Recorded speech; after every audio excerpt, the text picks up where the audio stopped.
Hello, everyone. I'm William Bezmen, and I'm here with a very dear friend of ours, Reverend Desmond O'Sullivan, and we welcome you to Pathways to Health. And Desmond, we're here tonight to talk about creative visualization. Right. And we have a little presentation to do. So those people that are on, we'd like to welcome you. Thank you for joining us. And as a treat at the end, we're going to go through a live creative visualization. And we have done this before, and it's been very successful. We've been getting some nice feedback. So today we wanted to talk a little bit more about creative visualization. And Desmond, maybe you could share a little bit about your experience with it, because I know it wasn't something that you were interested in at first when you came to Pathways. You were interested in more of the Spirit Journey course and so forth. Right, exactly. And but you really had a great response to this. And can you share a little bit about your experience? Yeah, and welcome everybody, and thanks so much for joining us here. And this is a subject that I'm so passionate about, because this is a course that really profoundly changed my life, because it was a gateway for me to really understand how I could access parts of my heart and my soul that I hadn't been able to touch before through my normal practice, because what you went over in this course about basically how to understand how you can shift your conscious mind aside to really go inward to the things that maybe been holding you back your whole life or whatever. And when you learn those techniques, it just opens up so much information. And from that, I came to this course not having any interest to be a formal therapist or anything like that, but I was so blown away with what I was learning that I actually continued with all the certifications and everything. And the journey's gone on from there. So, yeah, it was really wonderful for me. And it was great to have you with us. And we're going to do something that we haven't done before, so bear with us, everyone.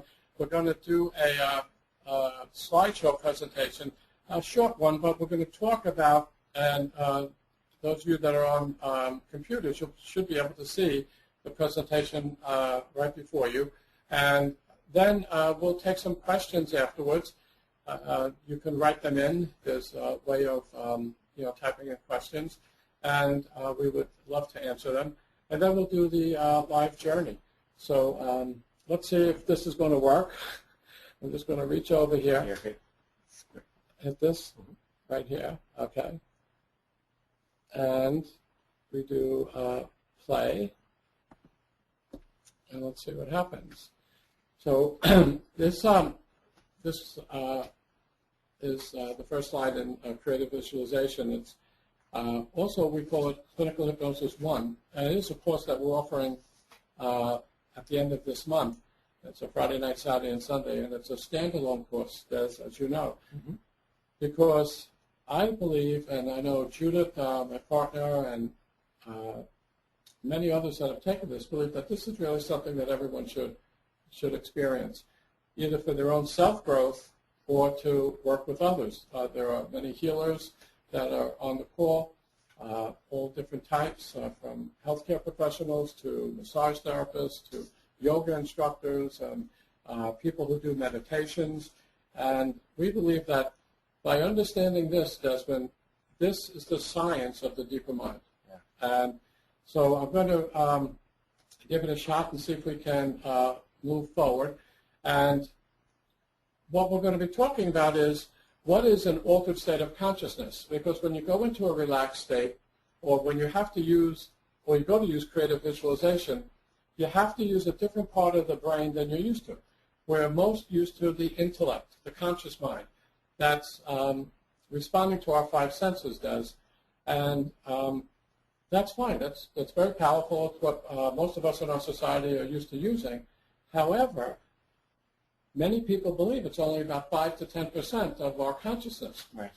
So when people want to make change, or that intellect helps them set a goal, very often they're not able to accomplish it. They're not able to follow through, and they can often start to believe that they're a failure.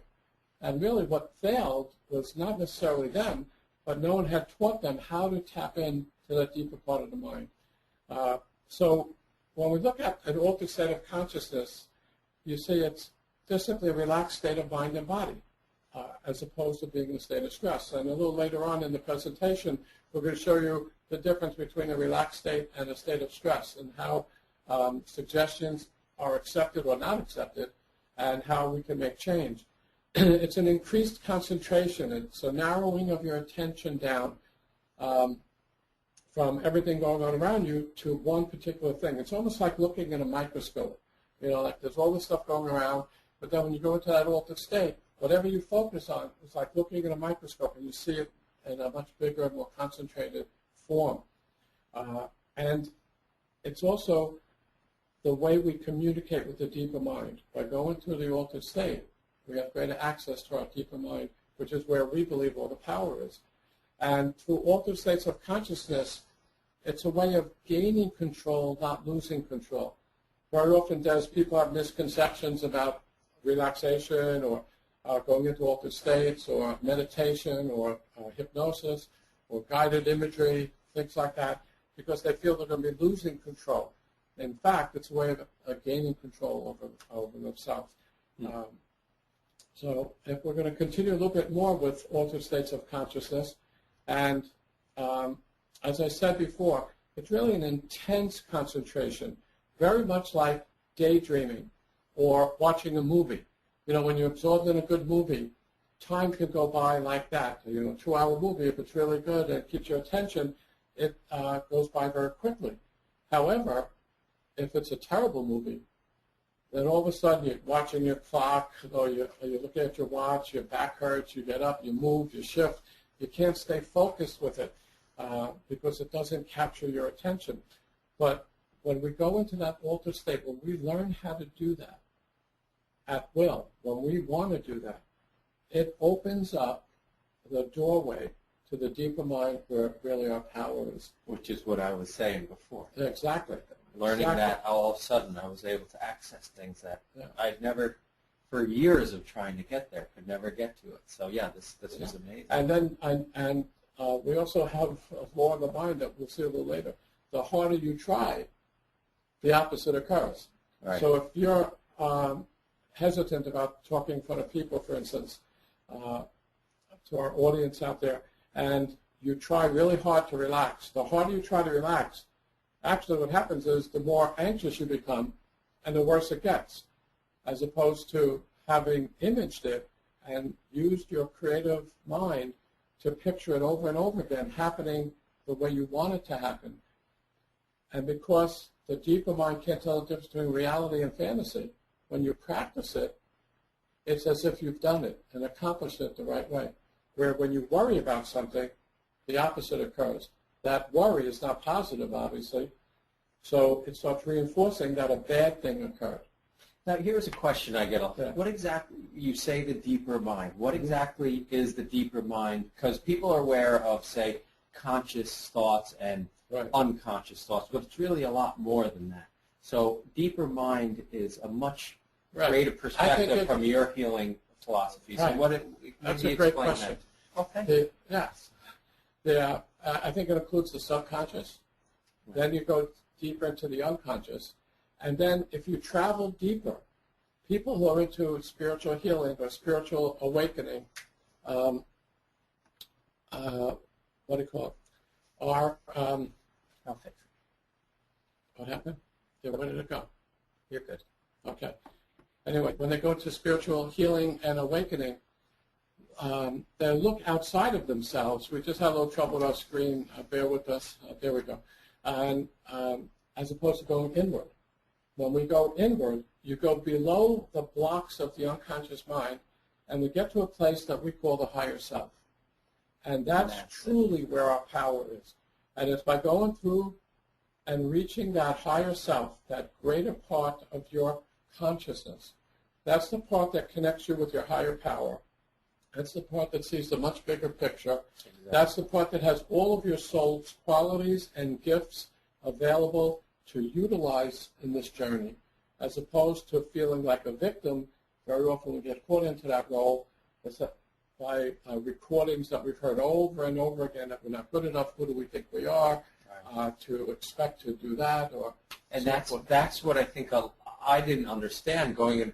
A lot of people think the deeper mind is just your they're unconscious, your subconscious or something that well, that's what the psychologists say. Modern psychology, right? But in the work that you do here in these courses, really that's just one little piece of moving. That's just a small and from there, aspect of then it. you go into your higher self, Right. which once you access that, that's when the true love and information and your soul's gifts come through, and your life just becomes empowered when you're coming in touch with that. Yeah. And the more we can move into that higher self, right, however you imagine it, we become empowered, and we have access to those gifts that we have. So when you face one of your challenges from the perspective of your higher self, you can see, what you're facing, but then you can also see some potential outcomes, and it becomes much more, like I said before, empowering. Right. So it all starts with going into the altered state. In fact, there's many people, the real master healers, the ancient healers, from the shamans to the Hawaiian hunas, they believe that most of us are asleep. Mm-hmm. That what we think is awake is really asleep because we're so focused on just the intellect. That's all we're processing information from. Where people go into the altered state, they believe are much more awakened. Right. And so it's just really exciting. This is such exciting work. And when I was introduced to this, like it turned your life around. In 1975, I was introduced to hypnosis, or the study of the deeper mind and how it works. It was like doors opened that I never knew existed, and it helped me in working with myself and with my clients so much more than just the traditional talk therapy. It was like night and day. That's And, for sure.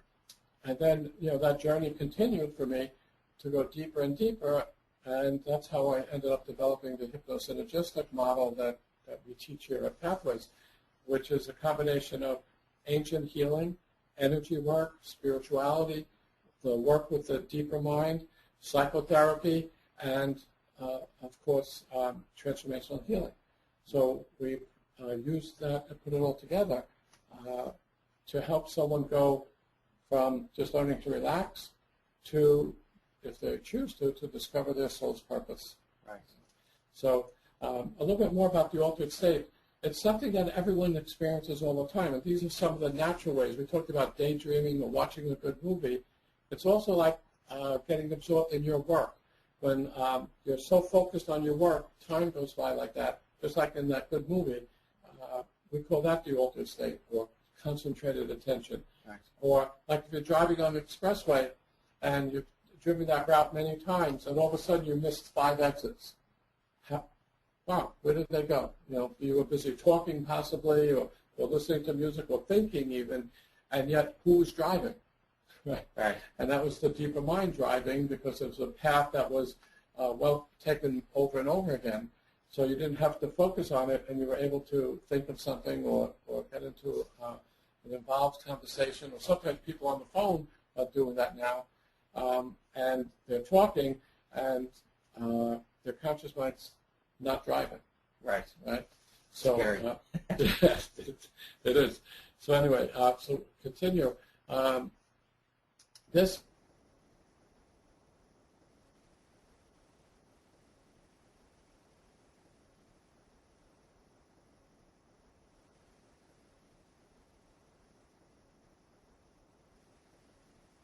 And share a little bit of something different to the concept of a mind or a deeper mind that we were talking about before.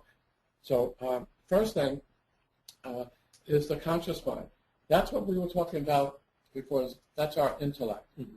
That responds and is fed through our 5 senses, what you see, touch, taste, smell, or hear. So lots of times people say, well, if I can't see it, it doesn't exist. Believe it or not, I think that our science is based on that, because until they have an instrument to discover something, it doesn't exist. Right. Right? Then when they have that instrument, then all of a sudden, oh yes, there is a bacteria, for instance, because now they have a microscope that can see it. Right. So, but it's only 5 to 10% of our consciousness. Now, that's what it was said when I first learned this. But recently, some of the more advanced thinkers are saying that the intellect, they compare it to like a computer, and they're saying that that intellect, that so many people put all their eggs in that basket, like I'm from Missouri, show me, that talk that some people do. A lot of times engineers or accountants get into that type of thinking that they have to know 10 steps in advance before they take one step, Right. They don't trust their inner senses. In fact, there's no such thing as inner senses to them, for the most part. But they're saying that is like 15 gigabytes of memory, for instance, right? Right. And the deeper mind is like 15 billion, right? I mean, Right. It's like just insurmountable, the difference. So, because the more you start to recognize that the journeys that you can go on using creative visualization, using imagery, like some of the things we do in our advanced meditation groups here at Pathways, we go on these journeys.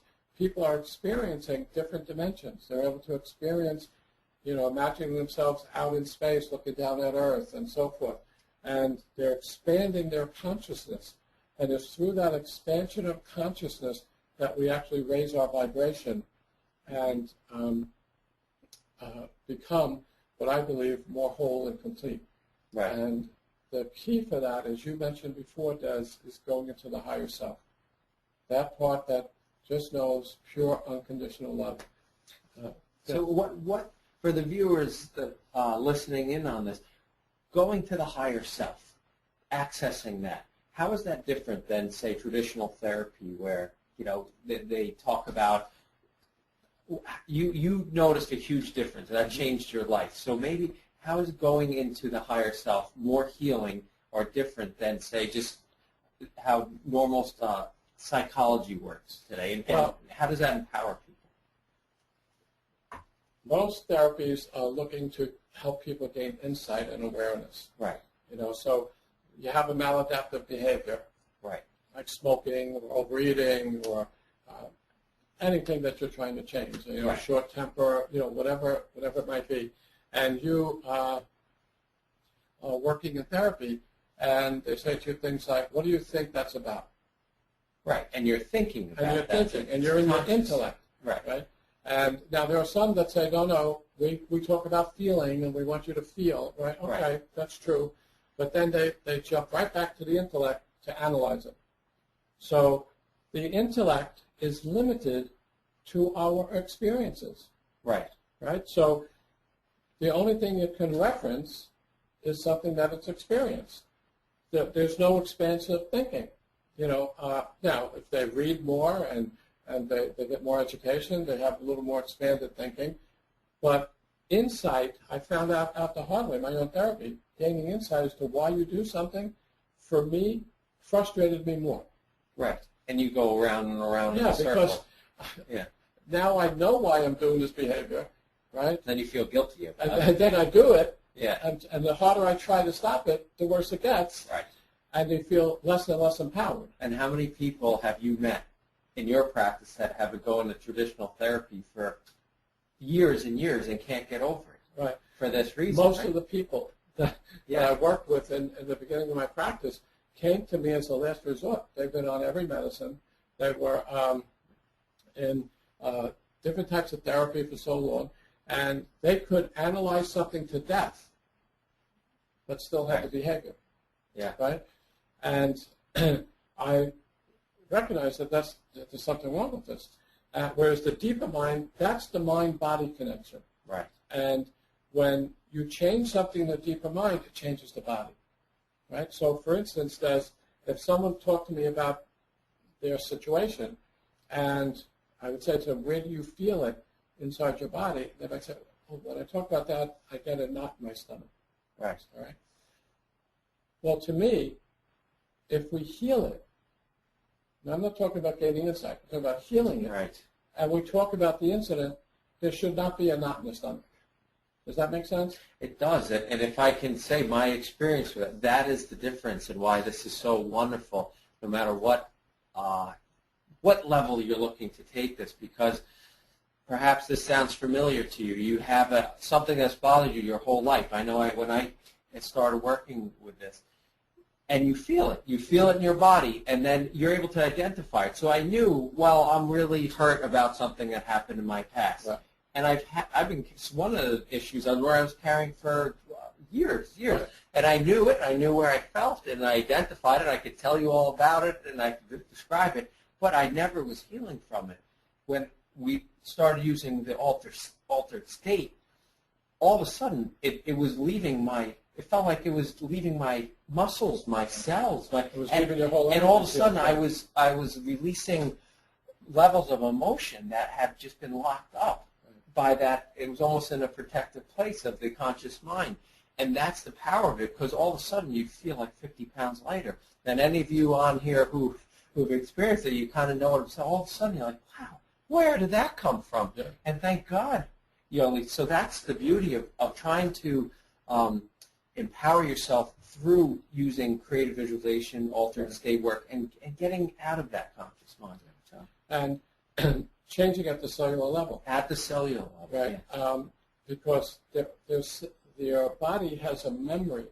The deeper mind is a storehouse of every memory, every learning experience you've ever had, and it communicates that to the body. And the body, whatever happens to the body, communicates its experience to the deeper mind. Right? It doesn't all get to the intellect, right? But it gets locked there. So we have to. It's like when someone has an injury. When I've injured myself, and I go out to play tennis again, and I have that injury, my body doesn't want me to move the part that was injured. It's trying to protect me. Right. See, the deeper mind is there to protect us, because its wisdom has also been very limited, all right, and sees things in black and white. So it said, well, you hurt yourself in tennis, don't play tennis, So it's going to try to stop you. So you have to literally re-educate. Physical therapists will tell you how you have to re-educate the body to move in a particular way again, so that what used to come normal, happen normally, now it takes a bigger effort, and you have to re-educate that part of the body. And if you do it through visualization and imagery while working with the body, it makes it happen that much more fast. And I think easier. Later on this call, you're going to give a demonstration of this. So stick around for that, because William's going to lead you through a little journey like that, and you can start to feel how you can work and really start to unlock these parts of yourself. Yeah. So that's coming up in a bit here. Right. Yeah. And we're actually, the surprise is we're going to work with the higher self today. So we're going to go and give the listeners an opportunity, and some of them are experienced with it and some not, but they'll be able to tap into that part of themselves that really has all the answers. Right. That's the key. One of the things that I learned early on in this is that everyone has the answers within themselves. A therapist doesn't have the answer for you. They could help you understand something. Right. They could let you know about their experience, or how many other people may have this and how others have dealt with it and so forth. But the true answer lies within each of us. And I believe the basic part of the healing process is to clear the mind so that we have access to that part that has the answer. Right. It's like there's a treasure chest within us that most of us doesn't even know exists, so we don't look for it. I didn't know. Yeah. So when we start to tap into it, we start to find jewels and treasures beyond anything we ever imagined. And that's what's exciting about this work, and it never gets tiring, because everyone that you meet is unique and beautiful unto themselves. Yeah. And it's exciting to help them find that part of themselves that's maybe they haven't trusted or believed that was there based on their upbringing and so forth. So anyway, a little bit about the conscious mind and how it differs from this part of the mind. The conscious mind can tell time. It knows the difference between imagination and reality. Like, for instance, if you go to a movie, and it's a good movie, and you get caught up in the action and the drama, and you're nervous that the main character is going to get killed, right? It's a suspenseful thing. The deeper mind can believe it's happening. Your body actually starts to respond as if it's real, even though your conscious mind says, wait a minute, I just saw her on TV this morning. She's not dead. She's not going to die. But it doesn't matter. That gets suspended. So anytime the intellect is in conflict with the deeper mind wins hands over fist all the time. And that's a key element in this course that we teach, and in understanding those fundamental differences between how the minds work. And let's go to the next one. The inner mind is the remainder of that 95%, right? So therefore the power is in the deeper mind. And imagination is real in the deeper mind.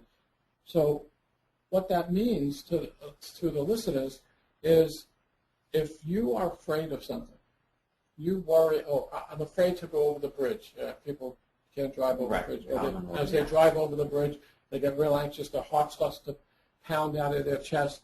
You could tell them all you want about how many people cross bridges every day, and nothing happens. Right. Doesn't matter, right?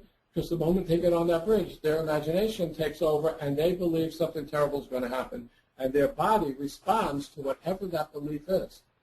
So we have to change that belief, right? If that's a problem for us, and it's stopping you from being the person you want to be, or to be as free as you'd like to be, then you have to change that belief, not just understand it. Right. Okay? Oh, yeah, that came from when you were a child, you were in a car accident and you had that memory. Okay, that's great. Now I know. But what are you going to do about it? And how does it change? That's how we have to go back, and where the other courses come in, where we learn how to use that imagination to uncover the blocks that prevent us from accomplishing our goals and how to change them. Right? So what you can imagine, you can create. You have to first see it in your deeper mind before it happens. That's why a lot of people now are talking about imagery and creative visualization, and even if in sports, to visualize the shot. People taking exams, visualize yourself passing the exams. People need to stand up in front of a group, visualize yourself, and imagine yourself doing it the way you want to do it, and see it happening that way. Because just by making a decision or setting a goal is not enough to create it. You have to be able to get that goal into the deeper mind. And I think in the next slide here, we're going to show you a little bit about what we're talking about. For those of you who are on the computer, I hope that you can see this. This is a simplified version of the mind, okay? And the conscious mind is that part above, and the subconscious, or then the deeper mind, and eventually the higher self. If you follow those two lines down, that takes you on a journey inward that takes you actually outward. And that's just something else that we could get into down the road. But just here's that 5 to 10%. Here's the other 90% or so. But now watch this. Suggestions have to bypass that conscious mind to get recorded on the CD of our inner mind. All right? Once it's recorded there, let me give you an example. People who are learning how to type or to text, when they first do it, they go very slow, right? Because their conscious mind has to get it, right? But then when it starts to be memorized, or a musician playing an instrument, once they know the notes and their conscious mind can focus on the music, they start to play automatically. That's coming from the deeper mind. That's the recording there. Now, those recordings can be positive. Any of your assets or strengths are recorded there. Any blocks that you have are also recorded there, right? So in this diagram, this is a state of stress. So for something new to come in, it has to bypass that conscious mind. And in this position, that conscious mind is almost like a helmet, because when you're under stress, you can't absorb most of what you're hearing or experiencing. Right? So now, in this example that we're using, we have a block. And this is, for example, a person who wants to lose weight. However, on their recording, they believe, right, that this block is here. And this block has a lot of emotion, that's why it's in red, attached to these thoughts, but that eating comforts me. All right? So now, someone who is dieting, and they go to a great nutritionist, and they put them on a wonderful program that would be perfect for their physical condition, and maybe they have some things they need to work with on and so forth, and they start to follow it. But then they get stressed. Well, look at our society. It doesn't take long before we feel stressed from something. Right. And if there's a recording in there that says eating comforts me, because as a child, you would go to grandma's, and every time you went to grandma's, she made your favorite meals or had your favorite cakes there and cupcakes and so forth. So you started to associate love and comfort with eating, which is very big in our society, right? What do you think is going to happen? That diet goes to the side, right, and we start to eat again automatically. Then, of course, we beat ourselves up, we feel like failures and so forth. And then the harder you try, is what I said before, the worse it gets, right? The more difficult it becomes. So this is what most of us are walking around with in one way or another, not necessarily with trying to lose weight or whatever, but whatever the changes they want to make. There's always something recorded in the deeper mind that is in opposition to your goal, or else you would have accomplished it. right, Right? In areas that you don't have that opposition, or those negative programs, you accomplish it. So it's not a big deal. Well, you set your mind to doing something, you do it. But if something in there says, you know, you don't follow through with anything, you don't, you can't finish anything, you know, you can't commit to yourself. You could make a promise to someone else, but you can't do it for you, you know, that type of stuff. And if that's recorded there, you never can be as successful as you were meant to be. Right? So now, how do we heal this? Well, in our system, what we do is we have to go into the altered state of conscious. In other words, you notice that conscious mind has to slide over so that suggestions can bypass that conscious mind. And that's the focused attention. We have to give the conscious mind something to do. right, Focus on our breath, on a relaxation, on an imaginary journey, whatever it is. The conscious mind gets focused, and now we have access. Now, in this case, before you can put in new positive suggestions, that's why some people say, oh, just think positive.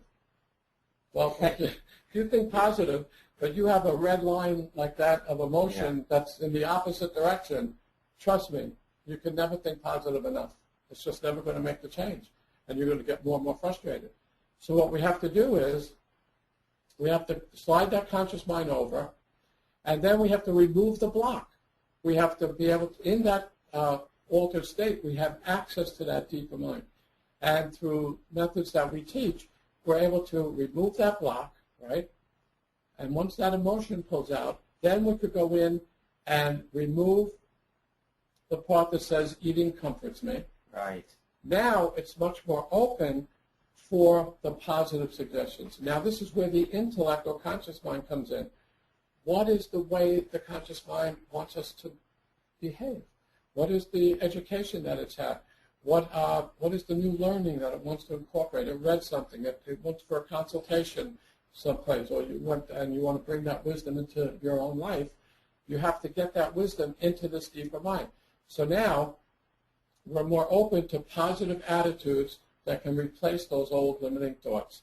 And in this case, for instance, I am making healthy choices in eating, right? So as we reinforce that over and over again, when we have a choice between eating something that's not part of our weight management program and a part that is, we'll choose the healthier one more often rather than the turn to eating comforts me. If you could find comfort in a healthier way. right, And that's what we do. And then now that gets recorded through practice and mental rehearsal over and over again into the deeper mind, right? And that's how we make change. Does that make sense, Des? And therefore, Yeah, it's I've lived recorded. that. I've lived that. And that's what I was saying. You know, I had things I was working on, and I had that red line across, and until working to move that aside, and then all of a sudden, it would transform. Right. Yeah, it's very, very powerful. So, and just a few things about the phenomena of the altered state. Just some of the things. Why would you want to take someone into an altered state? Right? And again, some of this is advanced type work, but one, idiomotor responses. That's communication from the deeper mind automatically. You could use a pendulum or finger responses to discover the blocks that are preventing us from accomplishing our goals. So one is through uncovering. It also allows us to dissociate. We can step back from the stress and observe it from a peaceful, comfortable space. Where, and also in the spiritual part of the healing, we can lift up into the higher self to do that so that we can have a bigger view or focus on our life and see that. There's also time distortion in the altered state, like we said. Time can go by quickly. So, for instance, women that are using this for childbirth, when they're in labor, they can go into the altered state, and an hour can pass, and it might only feel like 5 minutes or 10 minutes. So it helps sustain their energy as they're preparing to go into, while they're in labor, preparing for the childbirth, as opposed to that rapid, shallow breathing that they want them to do in Lamaze that exhausts them in about 20 minutes. And then the rest of the 15 hours of labor, they're exhausted. They need pain medicine because they feel like they failed when they didn't fail, but they just weren't trained properly. And that automatic writing is a way of communicating with the deeper mind. And also what a lot of people like, and we're doing something coming up soon, is past life regression. We're doing a workshop on past life regression, but it's regressing back to where the origin, or to the origin of those original beliefs. And once you get back there, that's when you can make change. And because the deeper mind can't tell reality from fantasy, you can imagine that you're going back, change it, and you're going to have the same results as if we could go back in time in a time machine, change what happened. It would also change what's going on in our present. And that's very powerful. And that's what I know you've experienced. And for anyone who's interested in that, the class that you're doing here is great. Remember that the group, the group regression. Yeah, we take everyone on a journey. It's really that's nice. coming up. I don't remember when, in a few weeks. And then analgesia and anesthesia, you can help someone who's in chronic pain or in acute pain mentally use their mind to change their pain experience. In fact, just very simply, someone who's in chronic pain, if you can help them relax, that increases the pain threshold by a minimum of 50%. Which is like amazing, a minimum. And that's just done with their mind. So that means that if they do need medicine, they could take less medicine, because one of the poor results that the medical community gets is for chronic pain. They're really, it's one of the things that people seek outside sources for, because the medical community in general doesn't do well with that. And pain medicine, just creates other problems and so forth. But anyway, so that's our presentation. I'll just say, because people might be wondering, the altered state, it's sort of a word that might seem more serious than this, but I think just to review what you were saying, altered state, and this I didn't realize when you say altered state work, we've all experienced in this. If you from those examples you talked about, maybe being hypnotized, just driving down the highway, or being really absorbed in your work. But if you meditated, if you have ever been to a place where they did a guided meditation, that's all ways of bringing to altered state. So that's really all yoga. When people do yoga and then they do a relaxation afterwards, that's going into the altered state. Just focusing on your breathing.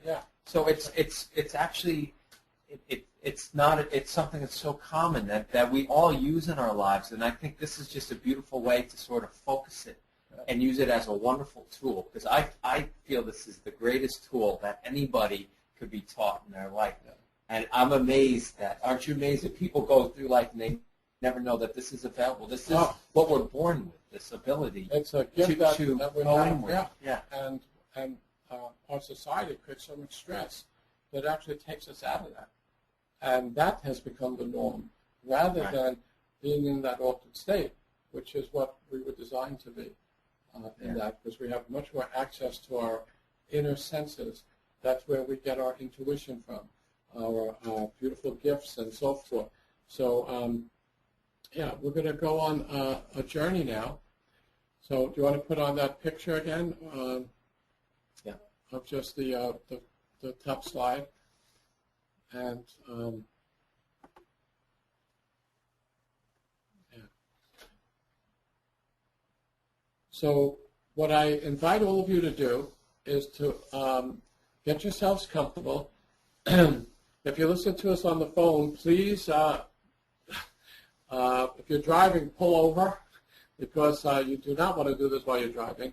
But if you're at home, sit comfortably, get yourself relaxed. We're going to I'm going to put on a little bit of music, and I'm going to take you on a journey, and there's nothing that you can do wrong. So I'm going to ask you to get comfortable. As the music starts, I want you to close your eyes, and we will go on a beautiful journey.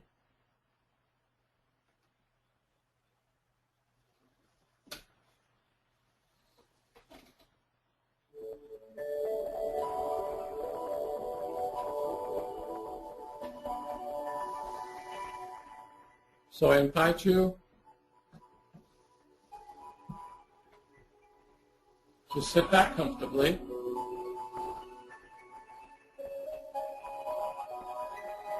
Close your eyes.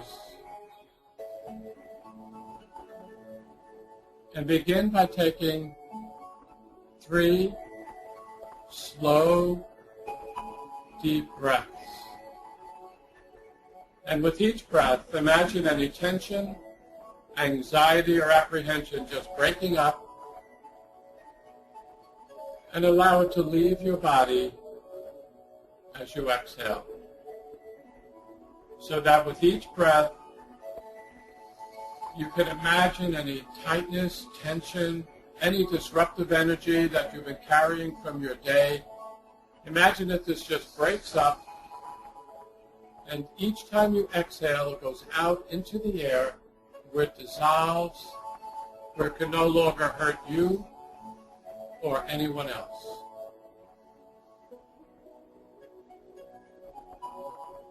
And after the 3rd deep breath, just focus upon your body. And I'm going to ask all of you to use your imagination. And imagine that the muscles in your feet and your ankles and your calves, your knees and your thighs can relax completely and totally. And as soon as you find and feel the slightest change, notice how your body is beginning to relax, because it wants to relax. It's natural to relax. It's natural to go into balance. It's our mind that keeps chattering away and going and going and going that doesn't allow us to rest. But take a moment now and focus upon your lower back and lower abdomen. And imagine those muscles just relaxing and letting go. As you gently drift away from all pressures and tensions, away from all outside concerns, simply allowing my voice and the music to help you relax deeper and deeper into comfort. And the beautiful thing about what we're doing is that the more relaxed you become, the better you feel. So each of you, as you're listening to this, you decide how relaxed you'd like to be, how good you would like to feel. And the relaxation spreading into your chest and upper back, And focus on the muscles in the back of your neck and shoulders. So often that area is tense and tight. And if that's the case, just become aware of it and simply let it go. Imagine those muscles loosening, relaxing, melting away any tension or tightness. And focus on the muscles in your face, your jaw, around your eyes and temples, and your forehead and scalp. And imagine all of those muscles loosening, relaxing, and also letting go.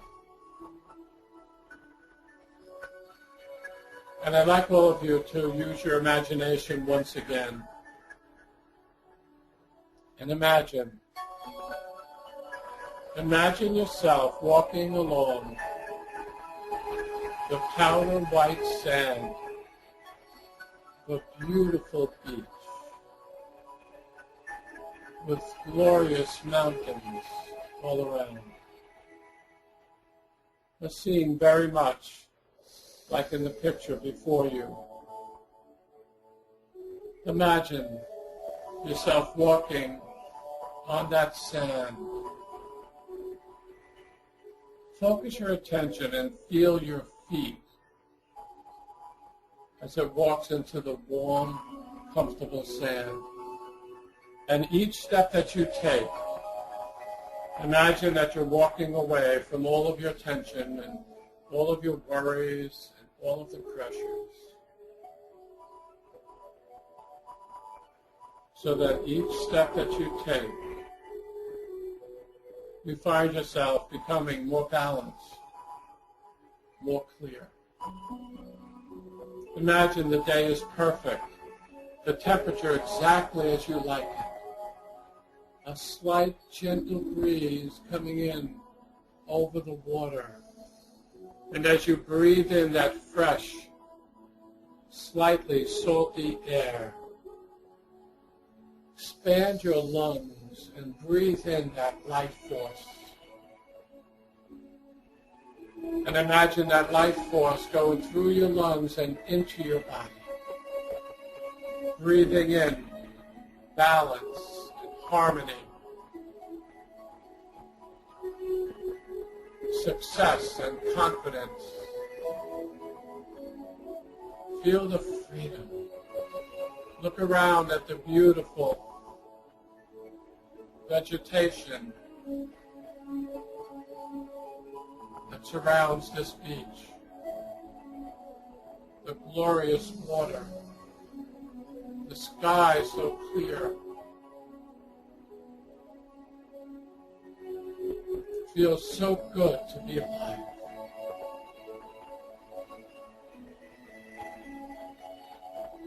And I'm going to ask you to use your imagination and imagine that you find a very comfortable place to sit and relax. Could be by a little waterfall or stream, or it might be under one of the palm trees on your beach, or on a rock overlooking the water. Whatever makes you comfortable. Imagine that you create it in your sacred space.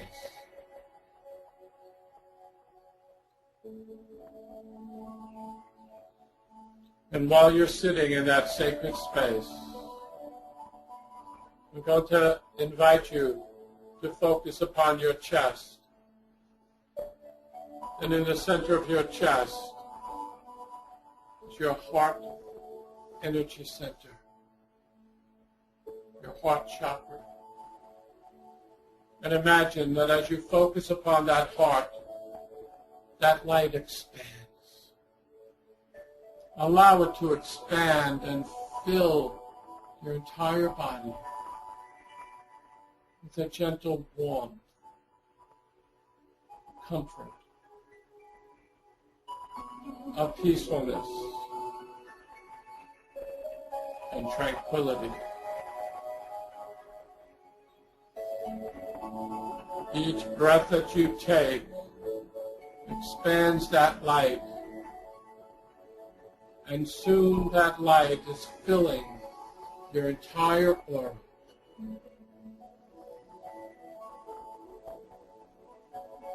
And imagine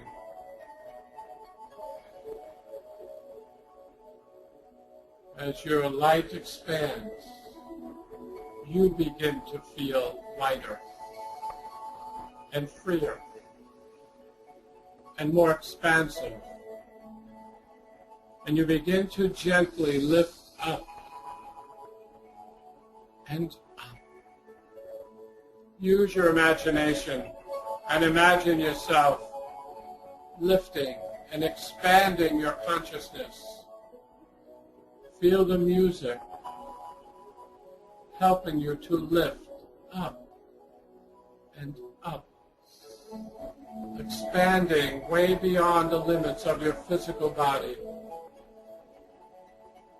expanding beyond the limits of your emotional body.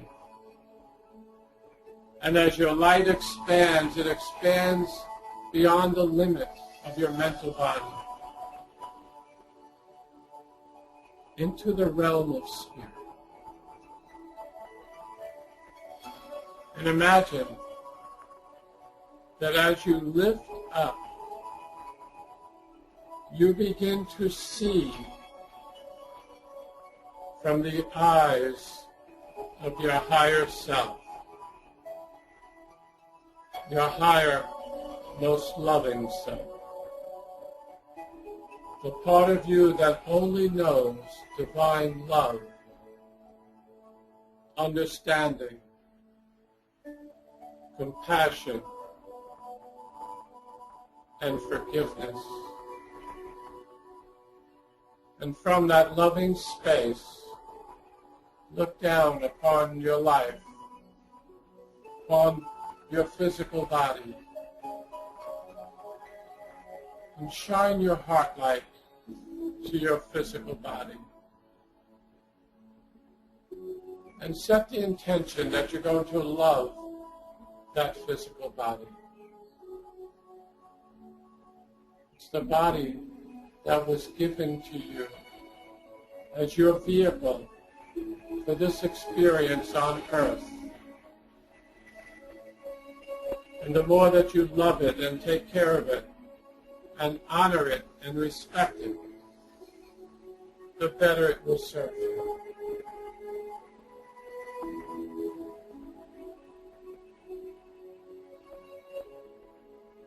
And feel your physical body drawing in that love, filling to overflowing, and sending the overflow back to your higher self, so that there's a beautiful exchange of energy from your higher self to your physical body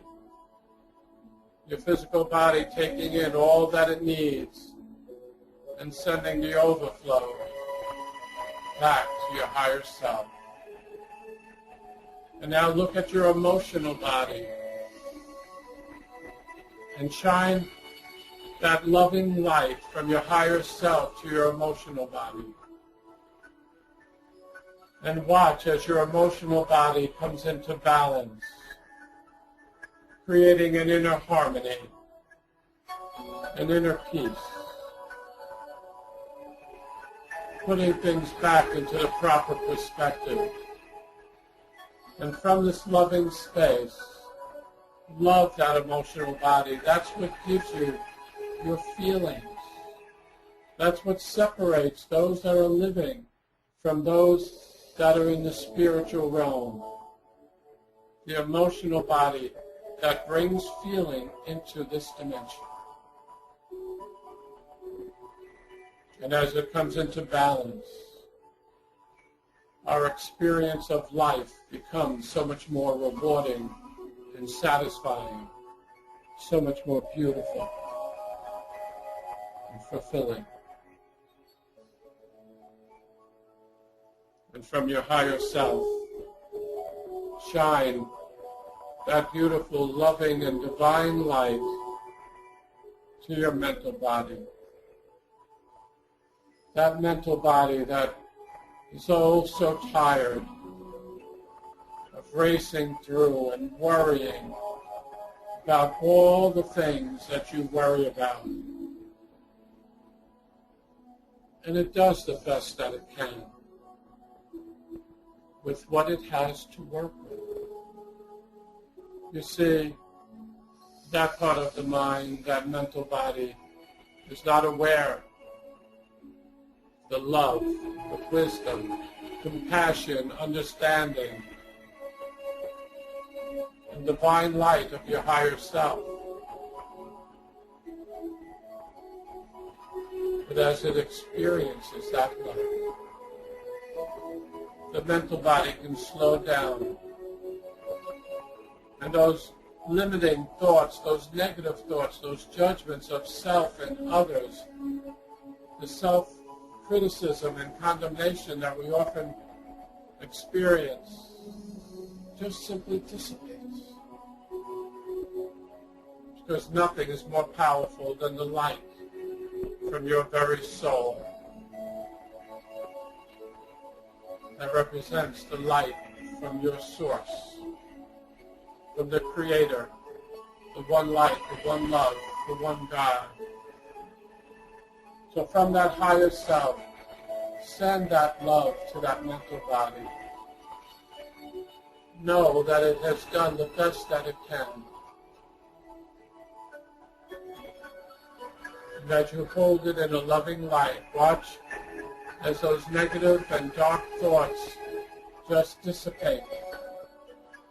And that mind becomes calmer and clearer and more expansive.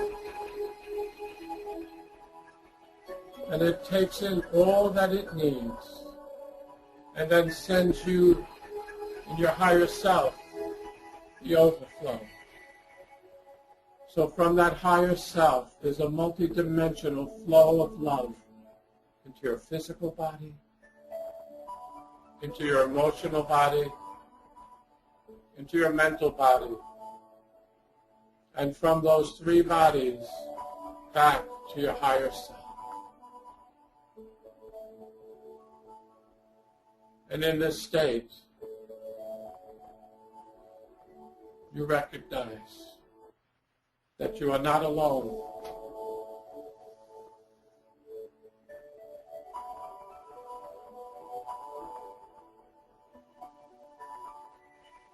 That you have all that you ever needed right inside of you.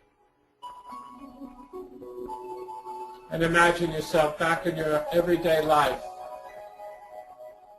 tapping in to this higher self and bringing that love, that wisdom, that compassion, that understanding, and the capacity for forgiveness into your everyday life. Notice what will be different. You'll have so much more energy. You'll feel so much better about yourself. You'll be so much more optimistic. You'll be living a life of balance, of joy, of confidence, of success. Being able to create abundance in all areas of your life. From health to wealth, to love, success,